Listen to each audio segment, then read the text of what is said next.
सुप्रभात बच्चों, मैं आपकी हिंदी की अध्यापिका फिर से आपका हिंदी की कक्षा में हार्दिक स्वागत करती हूँ। उम्मीद करती हूँ आप सभी स्वस्थ होंगे, खुश होंगे और कक्षा के लिए उत्साहित होंगे। तो चलिए आइए आज की कक्षा की शुरुआत करते हैं। तो बच्चों, आज का पाठ है हमारा पाठ 14। आदम में जिजीविषा का नाम है सदाको। अब देखो बच्चों, इसका हम परिचय जानते हैं। युद्ध किसी समस्या का समाधान नहीं है, यह विश्व को विनाश के कगार पर ले जाता है। हिरोशिमा और नागासाकी की तबाही इसका जीवंत उदाहरण है। अमेरिका द्वारा गिराए गए परमाणु बम के कारण हजारों लाखों लोग इसका शिकार बने हैं। बच्चे भला इसे कैसे अछूते रहते। लेखक ने इस पाठ में एक ऐसी बच्ची की कहानी बताई है जिसने इस त्रासदी को झेला और विश्व शांति की इच्छा की है। मतलब एक ऐसी बच्ची है जिसने वो उस त्रासदी को झेला है और झेल करके अब वह अपील करती है कि विश्व शांति हो। क्योंकि जब अमेरिका ने जो परमाणु बम जापान पे गिराए थे तो बहुत ही त्रासदी का समय हुआ था। मासूम लोगों को बहुत ज्यादा मृत्यु के घाट उतरना पड़ा था। तो आइए शुरू करते हैं। कुछ समय पहले मैं हिरोशिमा की यात्रा पर गया था। हिरोशिमा के बारे में थोड़ा बहुत पढ़ लिखा रखा था, इसीलिए यह सफर बहुत अनजाने प्रदेश का सफर तो नहीं था, लेकिन फिर भी मन में अजीब सी उत्कंठा तो थी ही। मन मस्तिष्क पर 6 अगस्त 1945 का भयावह मंजर आ जा रहा था। हिरोशिमा पहुंचकर सामान स्टेशन के लॉकर में रखा और ट्रामा में बैठकर शांति स्मारक की ओर चल दिया। सब कुछ इतना व्यवस्थित और सुंदर था कि 6 अगस्त 1945 को यहाँ क्या हुआ होगा इसकी कल्पना करना भी असंभव प्रतीत होने लगा था। मतलब जो बम गिरा था बच्चों पहला, वो 6 अगस्त 1945 को गिरा था। अब जब वह लेखक वहां दोबारा पहुंचा है, जब वहां देख रहा है, जान रहा है उसके बारे में, तो उसे यह यकीन ही नहीं हो रहा है कि यहाँ पर पहले कभी परमाणु बम भी फटा था। ठीक है बच्चों। और सबसे पहले वह क्या किया, उसने सामान जो है रख करके वो शांति स्मारक की ओर चल पड़ा, जहां पर हिरोशिमा और नागासाकी में बम गिरने के कारण जो मरे व्यक्ति थे उनकी जो है याद में स्मारक बना हुआ है। आइए देखते हैं। शांति स्मारक के परिसर में प्रवेश करते ही एक अजीब सी शांति का साक्षात्कार हुआ। दूर तक फैला परिसर हरियाली से भरा था। स्मारक के मुख्य भवन संग्रहालय से कुछ दूर शांति की ज्योति जल रही थी। सबसे पहले संग्रहालय देखने का निश्चय किया और तब कहीं जाकर समझ में आया कि 6 अगस्त 1945 के अभागे दिन यहाँ रहने वालों पर क्या प्रलय आई थी। अब देखो बच्चों, शांति स्मारक में के जब परिसर में जब वह पहुंचा लेखक, तो वहां अजीब सी शांति थी। मतलब सन्नाटा था। दूर तक फैला परिसर हरियाली से भरा हुआ था, चारों तरफ हरियाली थी। स्मारक के मुख्य भवन संग्रहालय से कुछ दूर शांति ज्योति जल रही थी बच्चों, शांति ज्योति जल रही थी। सबसे पहले संग्रहालय देखने का निश्चय किया और तब कहीं जाकर के समझ में आया कि 6 अप्रैल 1945 को किस त्रासदी को लोगों ने वहां की झेला होगा। संग्रहालय में प्रदर्शित वस्तुओं, कपड़ों, चित्रों, नक्शों आदि को देखते देखते मन विचलित हो गया। हिचकियां बंधने लगी, आंखों से निरंतर आंसू बहने लगे और ऐसा लगा जैसे मैं स्वयं उन लाखों लोगों की कराहती भागती भीड़ का हिस्सा हूँ। अब जैसे जैसे उसने जो है जब पूरे संग्रहालय को देखा उसने, तो उसने जान पाया उनके दर्द, हजारों लोगों के जो दर्द थे, कराहनी की आवाजें थी, वो उनको महसूस कर पा रहा था और उसके आंखों से भी आंसू गिर पा रहा था, जिसमें उनके अवशेष, उनके कपड़े, जैसे कपड़े, वस्तु और चित्रों आदि, नक्शों आदि का वहां पर अच्छे से उल्लेख था। संग्रहालय में आगे बढ़ते हुए मैं एक स्थान पर रुक गया। वहां एक मासूम सी लड़की सासाकी सदाको की मूर्ति बनाई गई थी। संग्रहालय से बाहर परिसर में उसका एक स्मारक भी है जो परमाणु बम विस्फोटक या उसमें मारे गए अनेक बच्चों की याद में बनाया गया है। इस स्मारक के बनने के पीछे भी एक कहानी जुड़ी है, सदाको की अदम्य जिजीविषा से।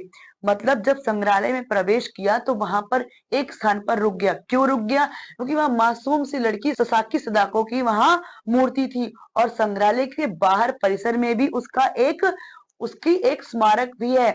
मतलब उसकी मूर्ति थी और संग्रहालय से बाहर परिसर में उसका एक स्मारक भी है जो परमाणु विस्फोट में मारे गए अनेक व्यक्तियों के साथ हुई बनाया गया है।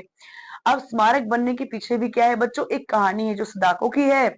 आइए सुनते हैं। ससाकी सदाको एक बच्ची है जो परमाणु बम के विकिरण की शिकार होकर 12 वर्ष की अल्पायु में मृत्यु की शिकार हो गई।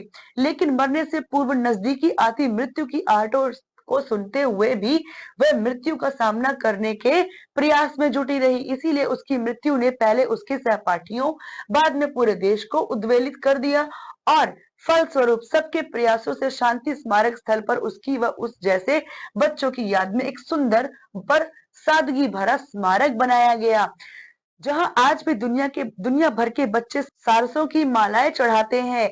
मतलब बच्चों, जब ससाकी सदाको एक बच्ची है जो परमाणु के विकिरण का शिकार हुई और 12 वर्ष की मात्र अल्पायु में उसकी मृत्यु हो गई। फिर बच्चों देखिए क्या होता है यहाँ पर।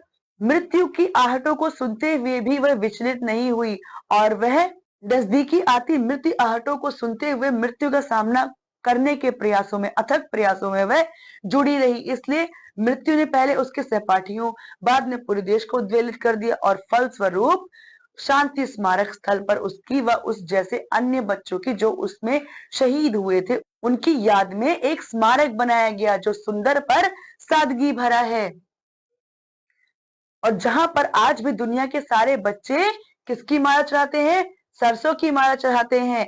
7 जनवरी 1943 के दिन पिता शिगेयो और माता हुजिको के घर एक नन्ही सी प्यारी सी लड़की ने जन्म लिया। पिता के एक मित्र ने उसे सदाको नाम दिया। उसके जन्म के समय से ही जापान धीरे धीरे युद्ध से घिर चुका था। उसके पिता भी मिलिट्री सेवा में जा चुके थे और तब 6 अगस्त 1945 की वह काली सुबह आई जो लाखों लोगों के जीवन में प्रकाश नहीं, मृत्यु का अंधकार लाई। मतलब जो बच्चों 6 अगस्त 1945 की सुबह थी वह सफेद सुबह नहीं, काली सुबह लेकर के आई। ठीक है बच्चों, जिसमें मृत्यु का अंधकार छा गया, चारों तरफ मृत्यु छा गई। ठीक है। अब उसका जो सदाको है उसका जन्म कब हुआ था बच्चों, 7 जनवरी 1943 के दिन। ठीक है बच्चों, और जो उसके पिता के जो मित्र थे, उसके पिता का नाम क्या था बच्चों, शिगेयो, माता का नाम क्या था, हुजिको, और उनके घर एक नन्ही सी परी ने जन्म लिया और जो उसके पिता के मित्र थे उन्होंने उसको सदाको नाम दिया। ठीक है बच्चों, आगे देखते हैं। और बच्चों उसके जापान के समय से ही जो जापान था वो युद्ध के प्रभाव में आ चुका था और उसके पिता भी मिलिट्री में सेवा देने के लिए जल्द ही चले गए। अब देखते हैं 15 अगस्त 1945 को युद्ध समाप्ति की घोषणा हो गई थी। सब कुछ मिट चुका था, लेकिन विनाश और मनुष्य की इच्छा शक्ति तथा कर्मठता की लड़ाई जारी थी। एक बार फिर से हिरोशिमा का पुनर्निर्माण शुरू हुआ। सासाकी परिवार ने फिर से अपना कामकाज शुरू किया और सदाको पास के एक स्कूल में पढ़ने जाने लगी। सदाको अपने स्कूल की चहेती बच्ची थी, पढ़ने और खेलने में तेज थी। अब 1945 को 15 अगस्त 1945 को बच्चों जो है विश्व युद्ध था वह समाप्त हुआ। युद्ध की समाप्ति की घोषणा हुई, लेकिन जो उसका युद्ध का जो असर था वो एक दिन का नहीं था, वो कई वर्षों का था। तो क्या होता है बच्चों, सब कुछ मिट चुका था, तहस नहस हो चुका था, लेकिन हिरोशिमा के पुनर्निर्माण की जो है वहां पर यात्रा शुरू हुई और फिर से सब कुछ व्यवस्थित होने लगा। पास ही के स्कूल में सदाको पढ़ने भी जाने लगी। सदाको सबकी प्रिय और चहेती बन गई। वह खेल में और पढ़ाई में सबसे तेज थी। कुछ समय बाद सदाको का स्वास्थ्य बिगड़ने लगा। पहले उसे जुकाम हुआ और गले में एक गांठ सी बन गई। जुकाम तो ठीक हो गया, लेकिन गांठ की कठोरता बनी रही। क्या हुआ बच्चों, उसकी तबीयत खराब होनी शुरू हो गई। जुकाम रहने लगी, गांठ बनी, जुकाम ठीक हो गई, गांठ नहीं गई। अब देखते हैं बच्चों, सदाको का चेहरा भी अजीब तरह से सूझने लगा। जांच पड़ताल के बाद डॉक्टरों ने उसके पिता को बताया कि वह ल्यूकीमिया से ग्रस्त है और उसका जीवन कुछ महीनों का ही है। यह बात सन 1955 की है। सदाको को हिरोशिमा के रेड क्रॉस अस्पताल में भर्ती करा दिया गया। उस अस्पताल में उस जैसे अन्य रोगी भी थे।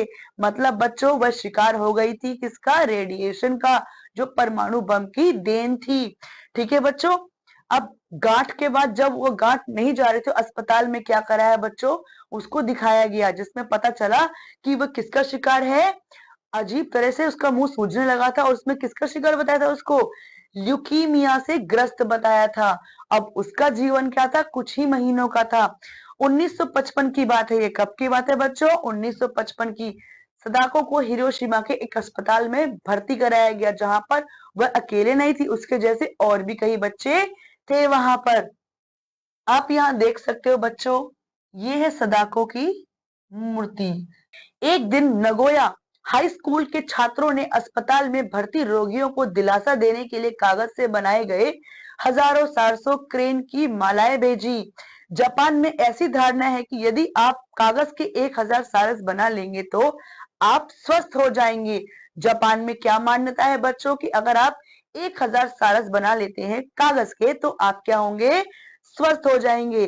और इसी के लिए एक दिन नगोया हाई स्कूल के छात्रों ने अस्पताल गए वो लोग, और उन्होंने भर्ती रोगियों को दिलासा देने के लिए कागज की सारस बनाई, सरसों की क्रेन मालाएं उनको बनाई और भेजी। सदाको ने भी इस बारे में सुना और वह भी कागजी सारस बनाने में जुट गई। यदि कागज नहीं होता तो वह दवाइयों के कागज से भी सारस बना लेती थी। ऐसा करते हुए उस सदाको के मन में कुछ आशाएं बनती थी, लेकिन अंदर ही उसकी बीमारी विकराल होती जा रही थी। सारस बनाना भी उसके लिए तकलीफ देह हो गया था, परंतु जीने की इच्छा उसे इस काम में लगाए रखती थी। उसका मन कहता कि यदि वह 1000 सारस बना लेगी तो अवश्य ही मृत्यु पाश से मुक्त हो जाएगी। लेकिन नियति को कुछ और ही मंजूर था। 25 अक्टूबर 1955 का वह अभागा दिन था जब सदाको का सारस मन अनंत यात्रा पर उड़ गया। कुछ कहते हैं कि वह 1000 सारस बना पाई थी और कुछ कहते हैं कि वह 617 सारस ही बना पाई थी। ठीक है बच्चों, अब कुछ कहते हैं कि उसने 1000 सारस जो थे वह पूरे कर लिए थे और कुछ कहते हैं कि सिर्फ एक 617 सारस ही बने थे। अब 25 अक्टूबर 1955 का के दिन वह अभागा दिन था, जिस दिन वह यहाँ से इस दुनिया को छोड़ करके चली गई थी। ठीक है बच्चों, सदाको की मृत्यु के समाचार ने जहां उसके परिवार को हिला दिया, वहीं उसके सभी सहपाठी भी उसकी असमय मृत्यु से हतप्रभ रह गए। उन्हें विश्वास नहीं हो रहा था कि इतनी स्वस्थ और सक्रिय स्कूल के सभी कार्यक्रमों में बढ़ चढ़कर हिस्सा लेने वाली उनकी सहपाठी इस तरह दुनिया से चली जाएगी। ठीक है बच्चों, सभी उसके माता पिता को तो गहरा सदमा लगा ही, उसके जो सहपाठी थे वह भी बहुत हैरान थे कि इस तरीके से वह स्वस्थ और हृष्ट पुष्ट दिखने वाली लड़की और स्कूल में विद्यालय में सबसे आगे रहने वाली लड़की आज मृत्यु हो गई है। उसके सभी सहपाठियों के मन में एक भावना का उदय हुआ कि सदाको की याद में कुछ करना चाहिए। किसी का सुझाव था कि सदाको का समाधि स्थल नहीं पास में बनाना चाहिए। कुछ बड़े प्रबुद्ध सहपाठियों ने कहा कि सिर्फ सदाको के लिए ही नहीं अपितु अणु बम विस्फोटक की विभीषिका में मारे गए सदाको जैसे सभी बच्चों के लिए शांति उद्यान में स्मारक बनाया जाए तो बहुत अच्छा रहेगा। अब बच्चों देखिए क्या होता है कि सभी उनके सहपाठियों में एक सद्भावना का उदय हुआ। वह भावना थी कि सदाको की याद में कुछ करना चाहिए। किसी का सुझाव था कि सदाको की समाधि बनाई जाए पास में ही, और कुछ बड़े प्रबुद्ध सहपाठियों ने कहा कि सिर्फ सदाको का ही नहीं, जो इस विभीषिका के जो सब शिकार हुए हैं बम विस्फोट की विभीषिका के, उन सब के लिए एक एक शांति उद्यान बनाया जाना चाहिए और ये बहुत ही अच्छा रहेगा। ठीक है बच्चों, बस फिर क्या था, बच्चों ने जगह जगह जाकर चंदा एकत्रित करना शुरू कर दिया। उनके इस कार्य और विचार का समाचार पूरे जापान में फैल गया और कुछ ही समय बाद जापान के 3000 से अधिक स्कूलों के विद्यार्थियों ने चंदा इकट्ठा करके स्मारक समिति को भेजा और प्रार्थना की कि इस धन का उपयोग स्मारक निर्माण में किया जाए। फिर बच्चों उन्होंने चंदा इकट्ठा करना शुरू किया। अब बच्चों ने जगह जगह जाकर चंदा मांगा और फिर पूरे जापान में समाचार फैल गया और कुछ समय बाद उनके 3000 से अधिक स्कूलों के विद्यार्थियों ने चंदा इकट्ठा किया और किसको दे दिया, स्मारक समिति को दे दिया, स्मारक समिति को भेज दिया और उनसे विनती की कि इन बच्चों के लिए एक स्मारक उद्यान बनाया जाए। जनवरी सन 1957 में स्मारक समिति ने आधिकारिक तौर पर निर्णय लिया कि शीघ्र ही शांति उद्यान में बच्चों का शांति स्मारक बनाया जाए। जनवरी 1957 में बच्चों क्या कहा गया, समिति अधिकारियों ने यह फैसला लिया कि अब क्या किया जाए, स्मारक बनवाया जाए। सदाको की मृत्यु को 2 साल बाद 5 मई 1958 को बाल शांति स्मारक शांति उद्यान का मर्म स्थल बनाया गया।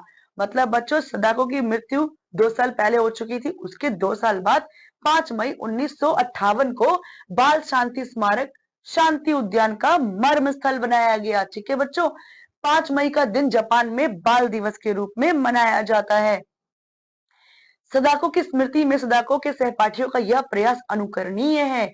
मूर्ति के सामने लगी पाषाण पट्टी पर यह वाक्य उकेरा हुआ है, यह हमारी पुकार है, यह हमारी प्रार्थना है दुनिया में शांति स्थापना के लिए। अब बच्चों जो स्मारक सदाको के लिए बनाया गया, उसकी मूर्ति बनाई गई है, उस पर क्या लिखा गया? उस पर लिखा गया है, यह हमारी पुकार है, यह हमारी प्रार्थना है दुनिया में शांति स्थापना के लिए। यह उसके स्मारक पर लिखा गया है। तो बच्चों, विश्व शांति की शिक्षा देते हुए सदाको इस दुनिया को छोड़ करके चली गई। तो बच्चों, इसी के साथ इस कक्षा का अंत यही होता है। अब मैं आपसे अगली कक्षा में मिलती हूँ। तब तक के लिए आप आपका ध्यान रखिए, पढ़ते रहिए। धन्यवाद।